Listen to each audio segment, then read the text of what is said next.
Swayam Prabha. Digital India. Educated India.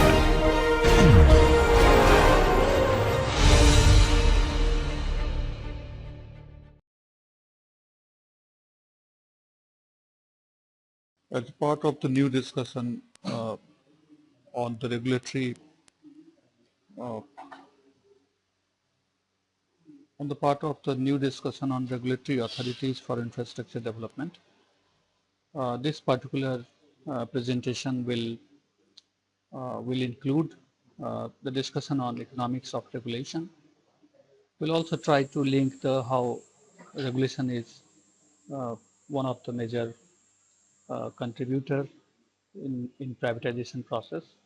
We'll have a brief outline of regulation in the world, and then we will also try to have a discussion on regulatory authorities for infrastructure in India. So let me begin with what is basically the economics of regulation. Uh, Economic regulation is basically uh, one of the steps to involve the direct legislation or regulation through the administrative mechanism, either for the price or to entry into the markets or any specific industry. One can question that why regulatory mechanism is important, why regulation is important. We have seen in our previous discussion that market failures, which is one of the feature of infrastructure development, is happening due to the natural monopoly, externalities, public goods, and information asymmetries. And when we are working in the environment of non-regulatory mechanism, infrastructure development, infrastructure maintenance, and the fee collection for the infrastructure will become very problematic. It is the experience based on the global understanding from different projects of infrastructure that not only the infrastructure development but also the maintenance and day-to-day uh, day-to-day uh, day-to-day care of the infrastructure becomes really a burden for the developers. And in such a situation, it is indeed important to have a regulatory mechanism for the infrastructure. So this provides rationale for government intervention in the markets. The theory of regulation assumes that regulator will attempt to maximize the objective function by the implementation of the regulatory policies. So there is a trade-off between the economic interest of the private firms and the public interest. Through a diagram also we are going to learn today that what basically the private interest and public interest works and how regulatory involvement is reducing the gap between the private interest and the public interest.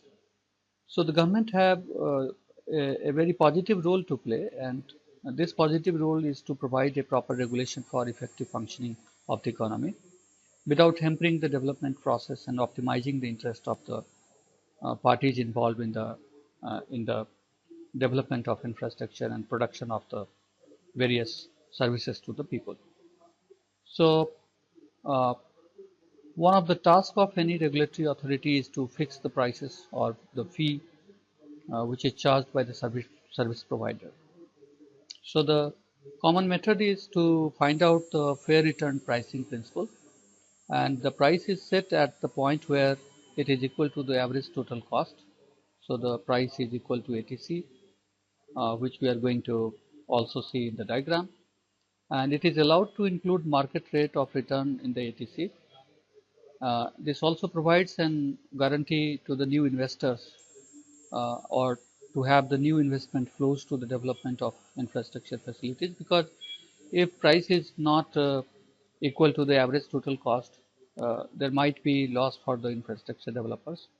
We can see it in the diagram here that there are three different point shown here as a point of A, B, and C. Point A is the point which is indicating the price. That price is above the price of PB, and the PB price is the price which is at the point of average total cost. But if a firm is charging PA price which is higher than the average total cost price, and that price is basically the monopoly price. But we are also finding here there is a PC price where the P is equal to marginal cost, and that is the price which is socially optimal price. But the private firms will not go for this type of price because they are not having more revenue in that case. So they will certainly go for the higher price, uh, which may be uh, the highest price is the PA in this diagram. But due to the interference from the government regulatory mechanism, the price is coming down from the PA level to PB level. So this reduction is not possible without the involvement of a regulatory body. So through this diagram, we are just uh, uh, just finding the role of the regulation to have the fair return pricing. If it is not properly functioning, then in that case we are far away from the uh, from the price which will be really really much higher price from the level of socially optimal price, and the society cannot afford such price. So uh, the highest price shown is PA, but the middle level of price is the PB price, and ultimately this type of price is acceptable for both uh, the society as well as the firms. So regulator has to take care of the uh, benefits not only for the consumer but also for the developers, and that is the role which a regulator has to play, because one should consider that there should not be any harm to the supplier. At the same time, there should not be any harm to the consumer also. So extraordinary benefits should not be in favor of either the producer or the consumer, but both should enjoy the benefits of the market. That is really the benefits of a regulator in the market. So world has seen various examples of various incidents of privatization. Chile in 1970s, also in 1980s in British Telecom, we have seen France having privatization process 1986, New Zealand in 1980s, Japan also in 1980s, and no privatization program of the world was one of the successful program without having a proper regulatory interference. And why it is important, as we have discussed, that it reduces the chances of monopoly prices, is that it reduces the chances for negative externalities, and there are free riding problem also which can be well taken by these regulatory boards. So uh, a brief outline of the regulation in the world can be also seen here, that in last 1.5 decade, a rapid growth in infrastructure regulatory bodies in developing as well as developed countries are noticed. After 1995, more than 200 such regulatory authorities have been established in the world, and these bodies are primarily concerned in telecom, energy, natural gas, power, and few regulatory bodies are also working for the power, water and transport. Telecom has emerged as the first sector that has been regulated by these authorities in most of the countries. And we are finding that around 100 regulatory authorities have been established for energy sector alone after 1995. So a brief outline is presented here. The Federal Aviation Administration of United States, 1958, Civil Aviation Authority of UK, 1972, the Federal Energy Regulatory Commission of United States, 1977, National Electricity Regulatory Commission of Ukraine, 1994, Gas and Electricity Markets Authorities of UK, 2000, Federal Railroad Administration of USA, 1966, Telecom Federal Communication Commission of United States, 1934, the National Telecommunication Agency of Brazil, 1997, Telecom Regulatory Authority of India, 1997, and the Office of Commissions of UK, 2002. So we have a long history of regulation not only in one sector like civil aviation but also in energy, railways, and telecom.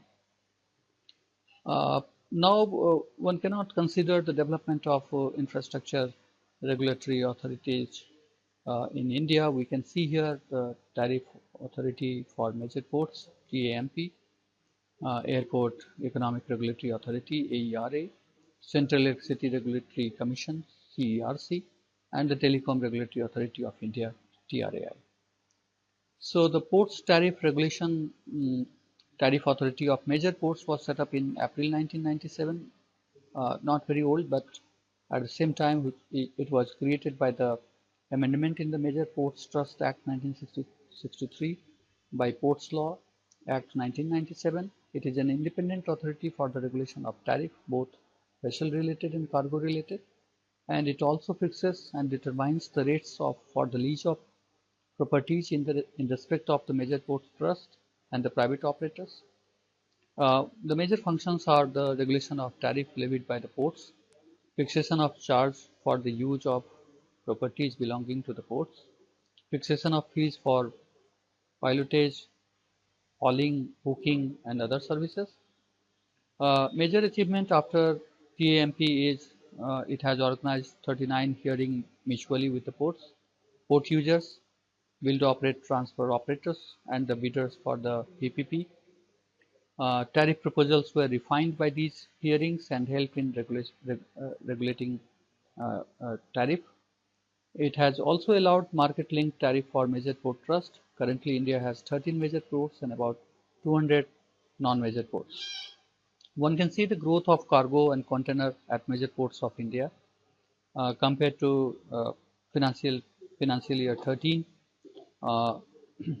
We are finding that the financial year 2011 had the fastest year of growth in last few years.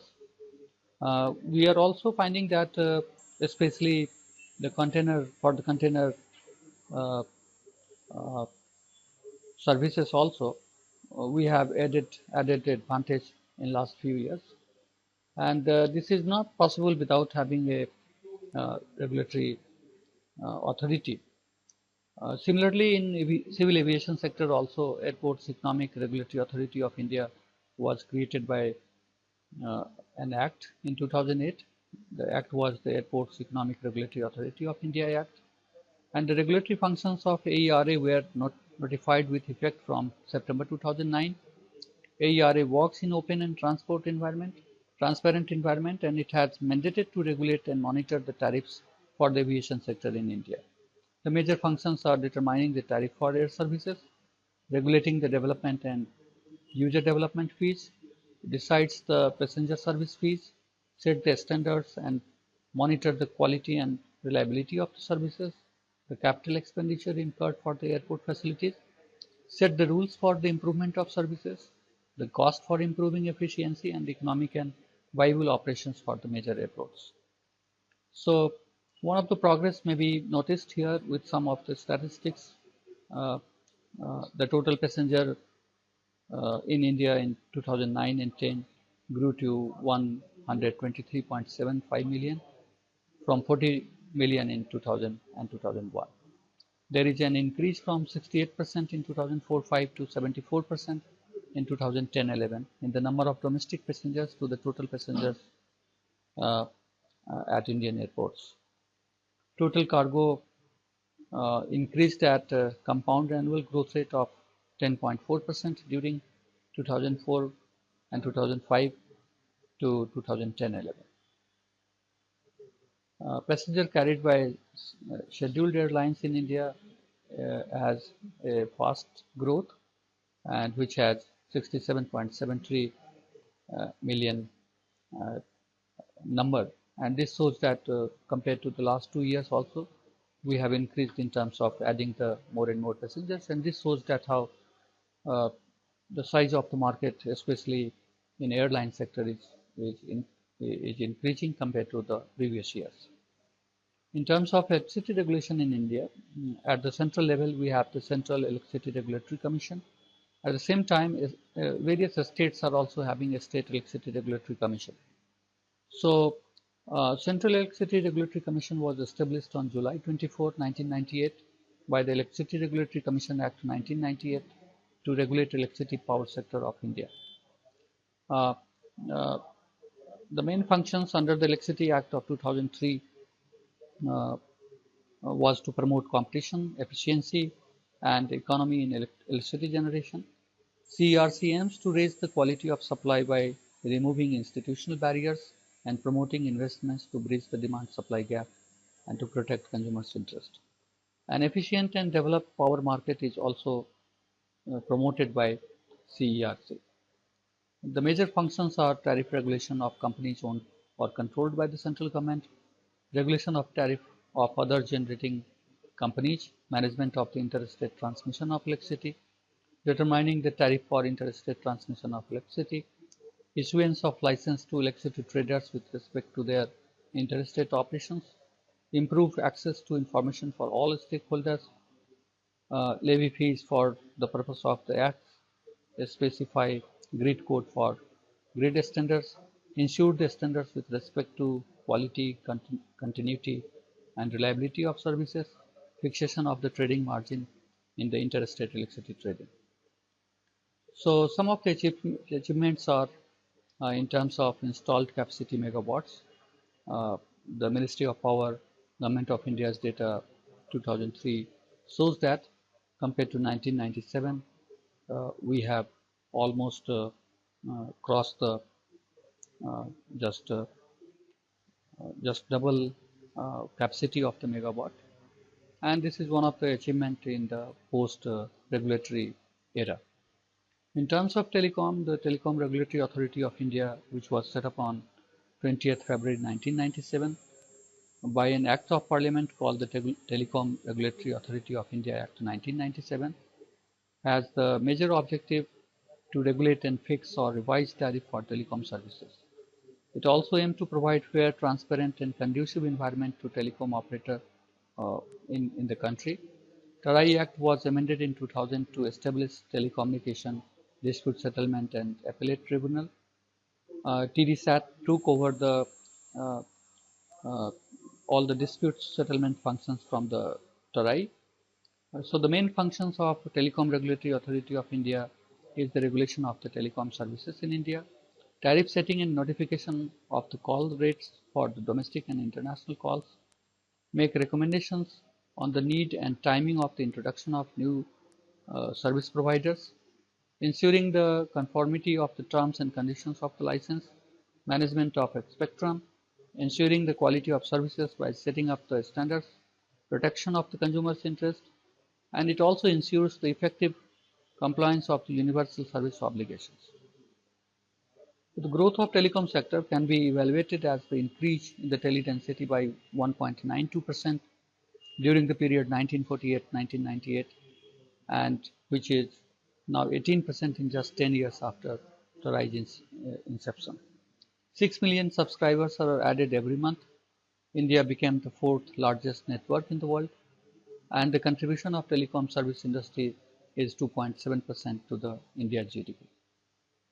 Uh, the recent statistics also shows that in the post regulatory era, we have a wide improvement in terms of the subscribers, in terms of wireline subscribers, while in 1997 we had 14.54 million subscribers, now it has 28.49 million subscribers.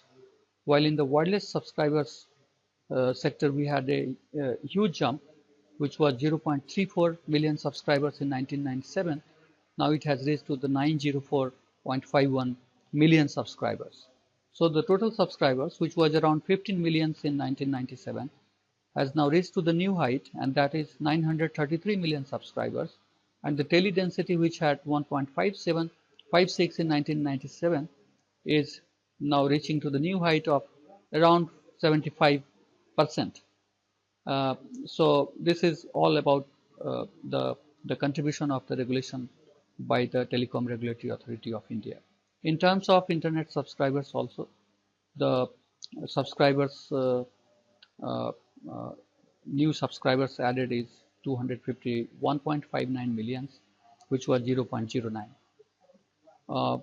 This particular sector has really achieved a new targets in foreign direct investment, and We are also seeing that compared to 1997, by the end of 2014, by the end of March 2014, India had really around 80 million uh, FDI in telecom sector in terms of rupees. So, in terms of broadband subscribers, we can see here that the uh, total subscribers, we have 46.9 million in India by the by January 2014. This is based on the press release by the Telecom Regulatory Authority of India. The data received from this particular press release, and if one can really want to compare the benefits from its past, the growth in electricity generation and transmission can be attributed to the regulation in the electricity sector. Tariff rates of major ports of India is harmonized through the regulation by TAMP. Regulation has significant impact on the progress of civil aviation sector and the increase in the presence passengers traveling through scheduled airlines. And in terms of teledensity and broadband connectivity, uh, the new heights are only because of the efficient regulatory arrangements through TORAI. So to sum up, uh, we can only say that there was a need for independent regulatory bodies when the Indian economy was liberalized in 1991, and domestic as well as foreign private sector were allowed to participate in various decisions in especially in services and production. And when it comes for the infrastructure like telecommunication or port or airline services and electricity generation and distribution, uh, whatever new statistics we are gathering today, that was not possible without a proper support from the guidelines and the uh, time to time regulation provided by different regulatory authorities in different sectors in India. And we have seen at the global level also that it is not India alone which is really active in providing such regulations, but developed as well as many developing countries have the similar practice in the past.